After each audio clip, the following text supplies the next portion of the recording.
Monsieur le maire, bienvenue dans C'est-à-dire. C'est le dernier avant la pause estivale et la pause électorale. L'occasion pour nous de faire le point en fait sur ce qui a bougé à Gennevilliers cette année, mais aussi de regarder vers les projets qui arrivent à la rentrée. Alors, qu'est-ce qui, selon vous, a marqué le plus la vie des Gennevillois cette année?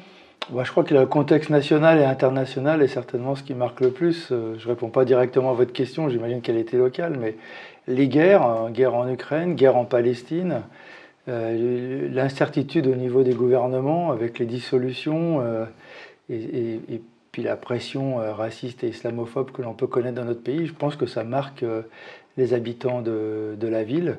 Après, sur Gennevilliers, je crois qu'il y a la question de l'école, de la bataille pour avoir des remplaçants, contre les suppressions de classes.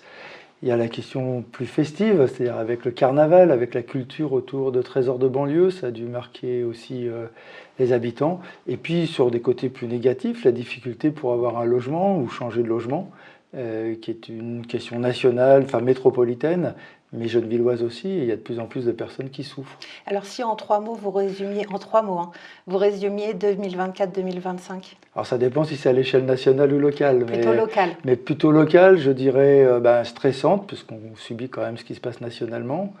Festive, puisqu'on a eu des moments festifs, heureusement, et on sait aussi mener des choses. Et puis, je dirais unie et rassemblée. La ville, c'est une preuve une capacité à s'unir pour faire face aux difficultés, c'est important. Alors vous l'avez évoqué, des expositions comme Trésors de banlieue, des portes ouvertes, des initiatives citoyennes comme Ébullider, des réunions publiques et visites de quartier. Comment est-ce que la participation des habitants a évolué ? Pour moi, il y a une dégradation. Alors peut-être certainement vue de nous, mais aussi dans le monde associatif. Il y a de moins en moins de personnes qui participent aux associations, qui participent aux réunions. C'est donc pour moi un enjeu qu'on arrive dans la prochaine année et au-delà, à améliorer cela. C'est un enjeu important. Ça serait dû à quoi ? C'est ce qui se passe à l'échelle nationale, c'est-à-dire les gens ne croient plus en rien, ont tendance à se replier et à vivre un peu sur un cercle restreint.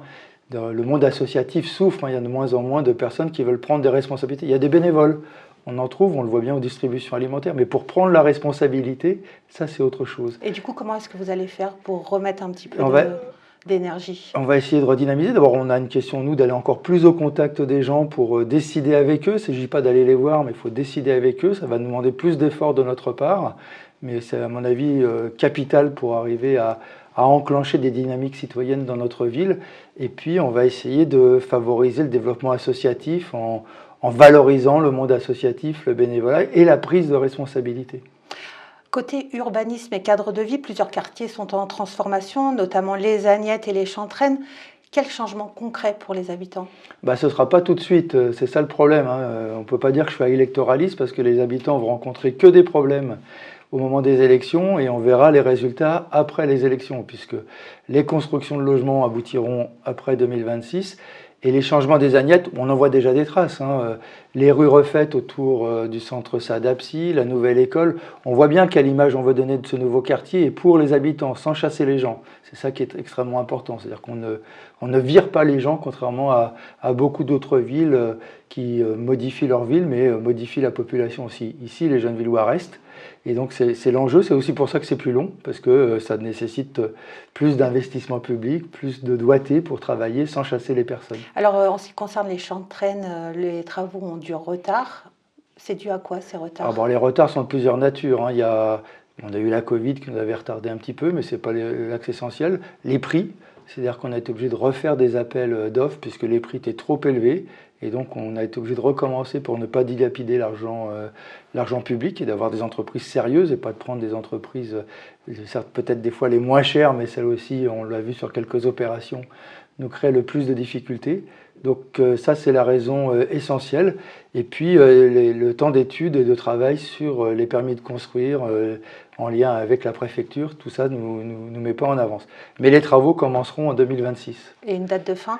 La date de fin, on aura des premières livraisons donc en 2027, mi-2027, et puis on aura les autres lots qui démarreront. Je rappelle que les Chantraines, contrairement au quartier République, se fait pas une seule fois, mais en 3 fois. une première fois en 2026, une première partie, une deuxième partie en 2028 et une troisième partie en 2032. En ce qui concerne le centre-ville, la dernière tranche, ça commence quand? Et bien là, ça devrait commencer aussi en 2026. Je vous dis, la ville se rend en travaux, c'est pas électoraliste du tout, parce que les 3/4 des maires arrêtent tous les travaux pendant les élections. Nous, on est les seuls à faire le pari de l'intelligence collective, à pas retarder les travaux qui améliorent la vie des gens ensuite. On l'avait vu aux luttes, hein, c'est dur à supporter, mais après, c'est mieux. Pour une livraison pour quand, le centre-ville? Le centre-ville, normalement, en général, c'est 18 mois après. Donc, si on commence en 2026, ce sera en 2027. Alors, le rachat d'une ferme en Seine-et-Marne, c'était votre projet, ou est-ce que vous en êtes? C'est pas fini, on est toujours dans l'appel d'offres. On a quelqu'un qui vient de repostuler au dernier moment. Donc, je ne peux pas vous en dire plus aujourd'hui parce qu'il faut qu'on regarde si cette personne peut tenir cette ferme. Donc, si ça match avec lui, on achète en juin la ferme en lien avec la SAFER. En juin 2025? Oui, on est à la fin là. Là, oui, en juin, juillet, oui. C'est le temps que les procédures se fassent, mais oui, vous avez raison de me reprendre, en juillet 2025. Et si ça ne matche pas, on continuera de travailler, mais sur un autre territoire et sur d'autres fermes. On est en train de regarder, on a trouvé aussi d'autres terrains. Mais notre problème, ce n'est pas la terre, c'est le producteur. C'est-à-dire avoir une ferme en jachère, ça ne nous sert à rien. Il nous faut un producteur ou une productrice. Encore des combats dans les écoles cette année pour avoir des enseignants. La mobilisation des parents d'élèves a été conséquente. Est-ce que vous avez déjà connaissance de ce qui va se passer à la rentrée?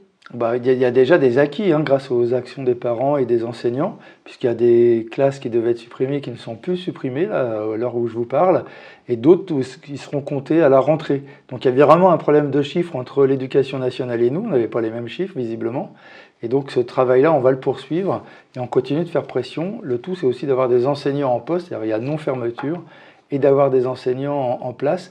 Et je continue de revendiquer que s'il y a des suppressions de postes, parce qu'il peut y en avoir 3-4 parce que les effectifs sont trop bas, et bien ces 3-4 servent à garder ces postes pour faire des remplaçants, parce qu'il n'y a pas qu'une question d'enseignants devant la classe, il y a aussi remplacer les enseignants qui ont le droit d'être malades. Vous restez vigilant?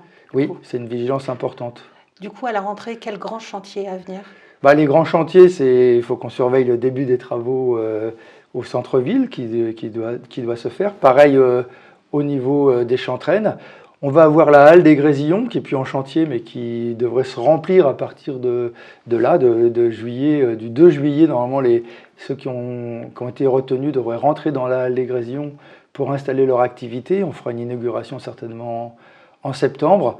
On a beaucoup de choses en ligne, et puis il y a continuer d'améliorer la vie quotidienne des gens parce qu'il y a plein de choses qui ne vont pas, donc on sait que notre mission c'est d'améliorer la vie dans les quartiers et de faire que ça soit de mieux en mieux. Vous souhaitez quoi pour Gennevilliers l'année prochaine? De rester unis, c'est ce qui fait notre force, de ne pas lâcher les choses, de décider d'améliorer la vie de la ville sans chasser les gens et de faire en sorte que les gens continuent de me disputer pour continuer à améliorer les choses. C'est un élément essentiel.